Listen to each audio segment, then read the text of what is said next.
saw that the member for the Isle of Wight, just give me a moment, the member for the Isle of Wight said he'd voted for the Prime Minister to keep his job after receiving assurances that there would be a funding review for his council.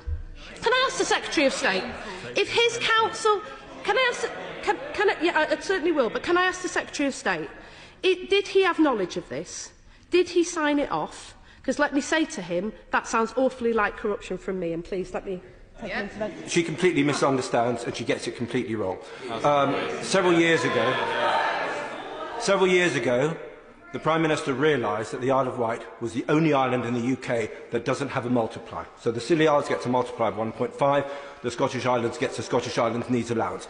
And I said to the Prime Minister, will you commit to rectifying this wrong, which is a policy flaw? And he said yes. And I reminded him of that promise beforehand. So did I ask for a bag of cash? No. And it is completely untrue for her to say that, so she can get up now and apologise. Thank you, Madam Deputy Speaker, and of course I'll give him the opportunity. Order! That means sit down. Now, this is a very sensitive point. I want to hear what the Honourable Lady has to say.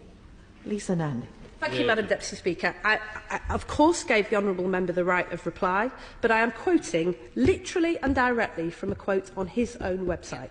So if those are not his words and those are not correct, I leave it up to honourable members to judge.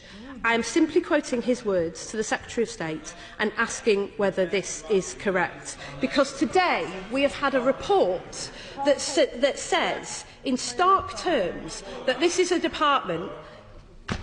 Corrupt point of order, Bob Seeley. This is a very serious allegation. Corruption has been alleged, and there is no basis for it, and it should be withdrawn. Order! This is a serious allegation. I'm not in a position right now to weigh up one side of the argument against the other, because I don't have the evidence before me of whatever words were published and whatever words have been said. So I would ask the Honourable Lady... No, she can't possibly be looking at her phone while I'm speaking to her. She can't possibly be. No, she can't possibly be looking at her phone while I'm speaking to her. I would ask the Honourable Lady to get us over this part of the debate, and we can come back to this matter at another time. Would the Honourable Lady please withdraw the... Don't shout at me when I'm speaking from the chair. Will the Honourable Lady please withdraw the allegation of corruption, which is a very serious one, and perhaps find some other words to say that she disagrees with what the Honourable Gentleman for the Isle of Wight has said, and then we can proceed with the debate and if necessary, come back to this point at another point.